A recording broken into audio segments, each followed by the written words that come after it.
guitar away for a second so I can talk about a game called Cybernoid. Cybernoid is not a game about the cybernetic version of the Domino's Pizza Yo-Noid mascot. Yeah, I know, that really sucks. Cybernoid was originally released on the ZX Spectrum back in 1987. In the game, you take control of the Cybernoid, the ultimate fighting machine to destroy the squadron of space pirates raiding the Earth's top-secret storage asteroids. It's up to you to stop the Caterpillar death squads and other bizarre organic life forms from stealing the precious cargo. You go from screen to screen until you ultimately get to the end and progress to the next level. You have 3 levels, and then the game is finished. Unfortunately, I don't have the ZX Spectrum, but I do have the NES version. And if it's on the NES, it's gotta be good. This is gonna be awesome. I can't wait to play it. Let's give it a shot.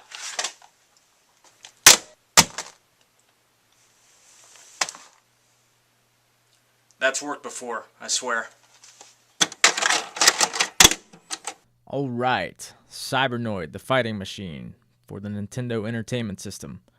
Okay, so you get to choose your difficulty level, easy, hard, and lethal.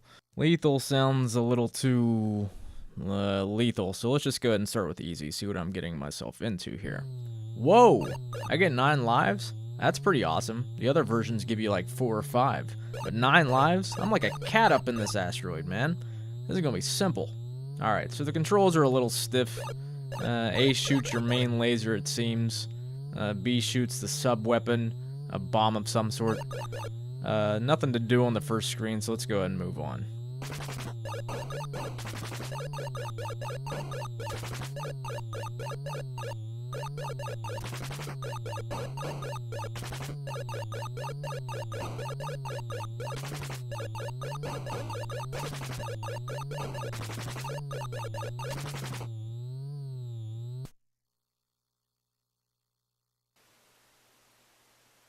Man, what the Fudge sticks, fudge stripes, fudge marshmallows, and deluxe grahams. Okay, that sucked. Let me try this again. Alright, awesome. On to the next level. I've only got 1 life left, but, you know, I'm sure I'll get to continue. Let's do this.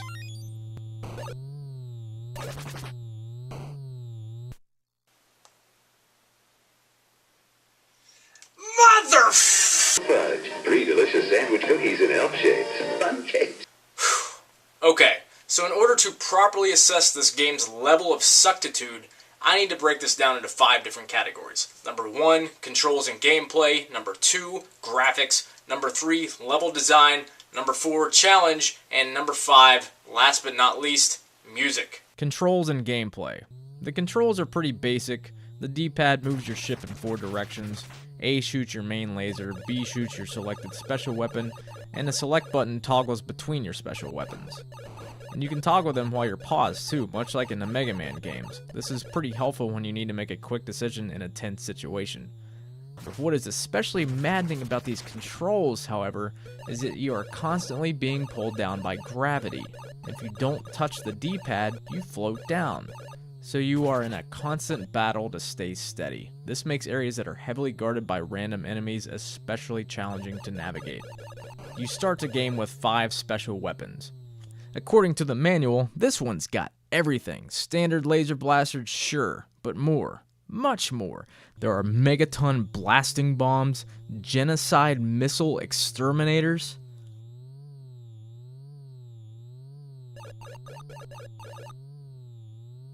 off-the-wall bouncers for hair-raising action, heat-sensitive seekers, and magnetic superconductor shields for impact-proof protection. And you can only use these special weapons a specified number of times, until you die. Once you die, they all come back. And sometimes you'll find out that the only way to progress through a level is to use a special weapon that you no longer have. In this case, your only solution is to actually kill yourself and restock your supply. Yeah, there are ways of collecting more of these weapons, but only when you kill certain enemies. And to go after this dropped cargo puts you at a high risk of a quick death, so it's actually in your best interest to commit suicide when necessary. Leave all bounty behind, it's just not worth it. Throughout the game you can also acquire a rear firing blaster.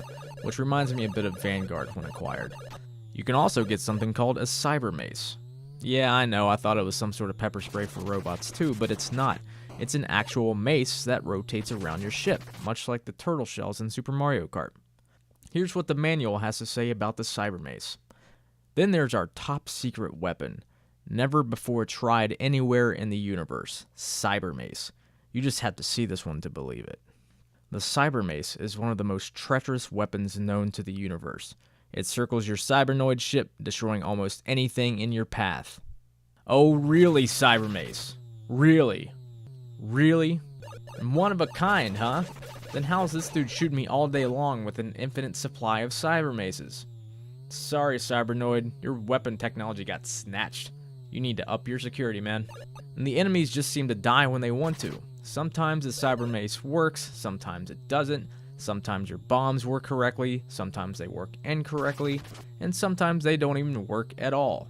Same goes for your super bouncy balls. The hit detection is all sorts of fucked up. And there are glitches in this game. Boy, are there glitches. But sometimes it can help you out. I don't know if this is considered a glitch, but when you pause the game, you can actually fire your special weapons by hitting the B button. And when you unpause it, the weapons are en route to your enemies. This can be helpful when you're in a pinch. So you start off with 9 lives, which we now know can disappear before you can even say cheap shot. You can actually get extra lives, but it's a high-risk maneuver. To get an extra life, you must gain 500 bonus points from collecting cargo dropped from dead enemies. You notice something odd about this? When you pick up the cargo, it says 100 points, but it only grants you 50. They're messing with our minds, man. So just to get 1 extra life, you have to risk losing multiple lives to get 10 cargo drops instead of the supposed 5. That's not very nice. For shame, Acclaim. For shame. You get a turd ribbon. Graphics. When compared to the ZX Spectrum, the Commodore 64, the Atari ST, and the Amiga, the graphics on the NES port are just bland and monotonous. Out of all the versions of this game, the NES version clearly has less visual appeal and imagination. I mean, look at the Atari ST version. Look at the ZX Spectrum version. Even if they had shitty gameplay, at least it would be fun to look at. Not on the NES. And this game was originally released on the ZX Spectrum in 1987, then ported to the NES in 1989. They had 2 years to work with that, but it still looks like crap. Turd ribbon. Level design. Here, we get 3 levels. That's it. You win, you're done. 3 levels. 3 hard as fuck levels. What's the point in having 3 hard as fuck levels? Give me like 8 or 10 not so hard as fuck levels so I can actually enjoy the challenge, alright? Anyway, the levels are designed so that you cannot progress unless you properly use a specific special weapon. There is a little bit of strategy involved here. Sometimes you need the bombs to pass, sometimes you need the bouncy balls, other times you don't need to do a damn thing. And that's the thing. The point of the mission is to get your minerals back, right? But you don't really need to defeat or collect anything if you don't want to. There are no boss fights, no rewards, nothing. Just make it to the end of the level in one piece. That's the whole point. Real fun, guys. And to top it off, all 3 levels basically look the same. Each level has the same colors, the same enemies, the same obstacles, and the same gratuitous amounts of glitches and cheap shots. And sometimes you have sprites that are just randomly missing, and sometimes when you die, the game doesn't know what to do with itself, so it just kind of throws you around to the next screen. And sometimes you break the game and make a whole column of sprites disappear throughout multiple screens. If you summon some black magic, you could technically beat this game in about 15 minutes. And when you beat it, a girl pops up and congratulates you for being such a super awesome Cybernoid pilot dude. She also calls the enemies Bakors, but according to the manual, they're called Zogians. Simple mistake, I'm sure. Now suppose you're patient enough to actually get really good at this game. You know which weapons to use in which rooms, you've got a good strategy down. How does Cybernoid reward your perfection? Get this. All the power-ups you gained in the previous level get stripped from you in the next level. So, for instance, if you beat the first level without even getting hit, while keeping both cyber maces and your rear blasting laser, they reward you by stripping you bare and throwing you into level 2 like it never even happened. All that hard-earned perfection gets flushed right down the cyber toilet. But there is just no benefit for striving to be a badass motherfucker at this game. Level design, turd ribbon. Challenge. Even on the easy setting, this game will give you a mild mental breakdown. You're going to get pissed off and be mad at it for days. You're going to be accusing people of stealing your stuff, starting fights with strangers at the DMV, yelling at your cat when he did nothing wrong. This game will ruin your life. It's going to burn down your house and piss on the ashes. I mean, one of the main reasons to play video games is to have fun, right? I mean, just because something is hard doesn't mean it can't be fun, too. I know, that's what she said, let's move on. You can have a challenge while having fun, too. There are plenty of fun, hard-as-fuck games out there, like Ninja Gaiden. And then you have aggravating hard-as-fuck games like Cybernoid. It's ridiculous. The only reason I want to beat this game is not because I enjoy it, but because I'm mad at it. It really pisses me off. The challenge of this game comes not from smart level design, mastering the gameplay, or even well-thought-out learning curves.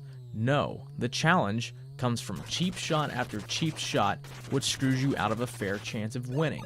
And this is all on the easy setting. And what do I mean by cheap shots? Shit like this. Moving from one screen to the next and immediately dying without even having a chance. Whatever power-ups you had at that point are gone, like they weren't even there. Now check this out. These screw-looking type stations that house these little jet guys, I took them out. They're dead. Right? Right. Oh, what's that? It still kills me even though it doesn't physically exist anymore? Yep, that's right. I got killed by phantom rockets. And it happens again, and again, and again. Turd ribbon. Music. Now you've probably noticed throughout this review that the soundtrack is nothing but... That's the droning of the ship. That's the droning of the Cybernoid. There is no soundtrack. Or is there? Watch what happens when I pause the game and hit A.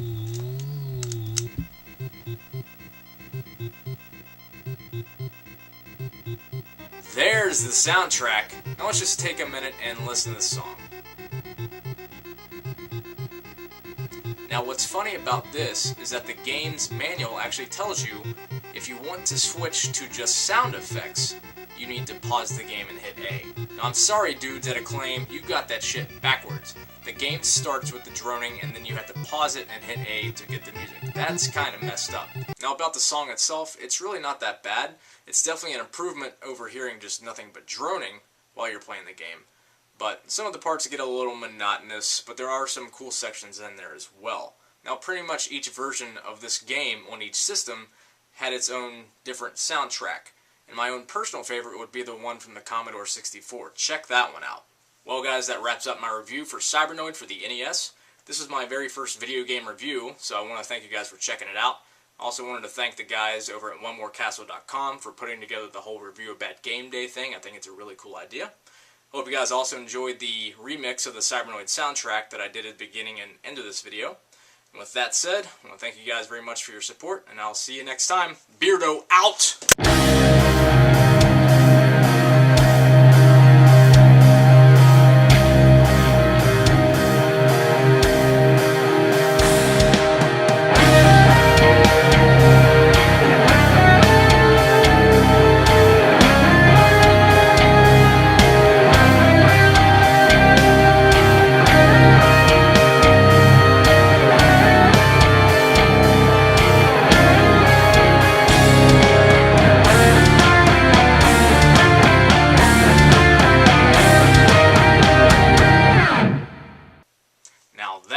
Is an awesome song.